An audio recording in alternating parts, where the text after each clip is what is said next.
Hi friends, ഇത് നമ്മുടെ SD ഓഡിയോടെക്കിൻ്റെ ഒരു സബ് ഫിൽറ്ററാണ്. വളരെ ചെറിയ ഒരു സബ് ഫിൽറ്ററാണ്. ബാക്ക് സൈഡിൽ SMD വരുന്നുണ്ട്. ഇതിൻ്റെ പുറകിൽ SMD വരുന്ന ഒരു ടൈപ്പ് തന്നെയാണ്. പക്ഷേ വളരെ കുഞ്ഞ് സബ് ഫിൽറ്ററാണ്. പക്ഷേ ഈ ഒരു സബ് ഫിൽറ്ററിൻ്റെ സൈസ് നിങ്ങൾ നോക്കണ്ട. പക്ഷേ സൂപ്പർ ഔട്ട്പുട്ടാണ് നമുക്കിതിനകത്ത് വരുന്നത്. SD ഓഡിയോടെക്കാണ് ഈ ഒരു പ്രോഡക്റ്റ് നമുക്ക് പുറത്തിറക്കുന്നത്. കൂടാതെ ഇതിനകത്ത് വരുന്നതെന്ന് വെച്ച് കഴിഞ്ഞാൽ ഒരു 47K കൺട്രോൾ, അത് സബിൻ്റെ ഓളയം കൂട്ടുന്നതിനും കുറയ്ക്കുന്നതിനും വേണ്ടിയിട്ടുള്ള ഒരു കൺട്രോളാണ് വരുന്നത്. പിന്നെ സബ് ഔട്ട്, ഇവിടെയാണ് സബ് ഔട്ട് വരുന്നത്. പിന്നെ ഇത് എക്സ് ബാസ് എന്ന് പറഞ്ഞൊരു ഇതിൻ്റെ ഒരു സ്പെഷ്യൽ സംഭവം എന്ന് വെച്ച് കഴിഞ്ഞാൽ ഒരു എക്സ് ബാസ് ഉണ്ട്. കാര്യം ബാസ് കൂടുതൽ ആവശ്യമുള്ള ആൾക്കാർക്ക് ഈ ഒരു എക്സ് ബാസ് ഓണും ഓഫും ചെയ്യാനുള്ളൊരു ഓപ്ഷനും കൂടെ ഇവർ കൊടുത്തിട്ടുണ്ട്. ഈ എക്സ് ബാസ് എന്ന് വെച്ചാൽ സൂപ്പർ വർക്കിംഗ് ആണ് കേട്ടോ. അത് ഓവർ ബാസ് ഒന്നുമല്ല, പക്ഷേ അത് കേൾക്കാൻ ഒരു പ്രത്യേക രസമാണ്. അത് വാങ്ങി ഉപയോഗിച്ചാലേ നിങ്ങൾക്ക് മനസ്സിലാവുള്ളൂ. വാങ്ങി ഉപയോഗിച്ചിട്ടുള്ള ആൾക്കാർക്കൊക്കെ വളരെ ഇഷ്ടപ്പെട്ട ഒരു ഫിൽറ്റർ തന്നെയാണ്. പിന്നെ വരുന്നതെന്ന് വെച്ചാൽ നല്ല ക്വാളിറ്റിയുള്ള കമ്പോണൻസ് ആണ്. വളരെ കുറച്ച് കമ്പോണൻസ് മാത്രമേ ഉള്ളൂ. ഉള്ള കമ്പോണൻസ് നല്ല ക്വാളിറ്റിയിലാണ് അവരിവിടെ കൊടുത്തിട്ടുള്ളത്. ഈ നോൺ പോളാർ കപ്പാസിറ്റർ കാണുമ്പോൾ തന്നെ നിങ്ങൾക്ക് മനസ്സിലാവും. നല്ല ക്വാളിറ്റിയുള്ള കപ്പാസിറ്ററൊക്കെയാണ് അവർ ഇട്ടിട്ടുള്ളത്. കെൽട്രോണിൻ്റെ കപ്പാസിറ്റർ ഇട്ടിട്ടുണ്ട്. അപ്പോൾ നല്ലൊരു പ്രോഡക്റ്റാണ്. ഈ ഒരു പ്രോഡക്റ്റ് നിങ്ങൾക്ക് വേണമെന്നുണ്ടെങ്കിൽ ഞാൻ എൻ്റെ നമ്പർ മുകളിൽ ഡിസ്ക്രിപ്ഷനിൽ കൊടുത്തിട്ടുണ്ടായിരിക്കും. നിങ്ങൾക്ക് അവിടെ തന്നെ പോയി നോക്കാവുന്നതാണ്.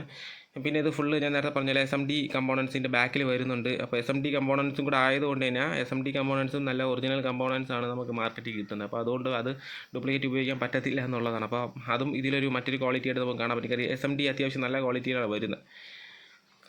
പിന്നെ ഉള്ളത് ഈ ഒരു PCBയുടെ ക്വാളിറ്റി നോക്കുകയാണെന്നുണ്ടെങ്കിൽ ഗ്ലാസ് എപ്പോക്സി PCBയിൽ തന്നെയാണ് അവരത് ചെയ്തിട്ടുള്ളത്. നല്ലൊരു PCB തന്നെയാണ് വരുന്നത്. നല്ല സോൾഡറിങ് മാസ്ക് കൊടുത്തിട്ടുണ്ട്.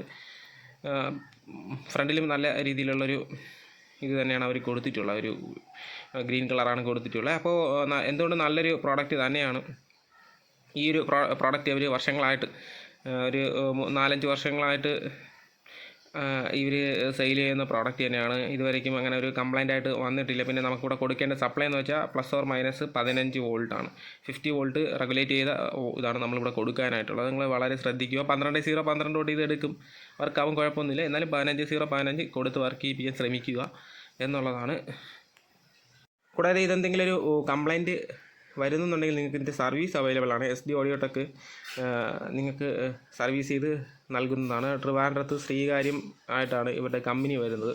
അപ്പോൾ നിങ്ങൾക്ക് അവിടെ പ്രോഡക്റ്റ് എന്തെങ്കിലും നിങ്ങൾ വാങ്ങുന്ന SDയുടെ ഏത് പ്രോഡക്റ്റ് വാങ്ങിയാലും എന്തെങ്കിലും പ്രശ്നം ഉണ്ടെങ്കിൽ നിങ്ങൾക്ക് അവരെ കോൺടാക്ട് ചെയ്ത് കഴിഞ്ഞാൽ അവരത് സർവീസ് ചെയ്ത് തരുന്നതാണ്. അപ്പോൾ നല്ലൊരു പ്രോഡക്റ്റാണ്, വാങ്ങാൻ ശ്രമിക്കുക, ഉപയോഗിച്ച് നോക്കുക. സബ് ഫിൽറ്റർ മാറ്റി ഉപയോഗിച്ച് നോക്കുന്ന ആൾക്കാരുണ്ട്. എത്ര വാസ് കിട്ടിയാലും മതിയാവാത്ത ആൾക്കാരുണ്ട്. അവർക്കൊക്കെ ഈ ഒരു സബ് ഫിൽറ്റർ നല്ല ഒരു ഓപ്ഷൻ ആയിരിക്കും. ഓക്കെ, അപ്പോൾ വീഡിയോ ഇഷ്ടപ്പെട്ടുവെങ്കിൽ സബ്സ്ക്രൈബ് ചെയ്യാൻ മറക്കരുത്, ലൈക്ക് ചെയ്യാൻ മറക്കരുത്. ഓക്കെ, അടുത്ത വീഡിയോ കാണുന്ന എല്ലാ കൂട്ടുകാർക്കും ബൈ.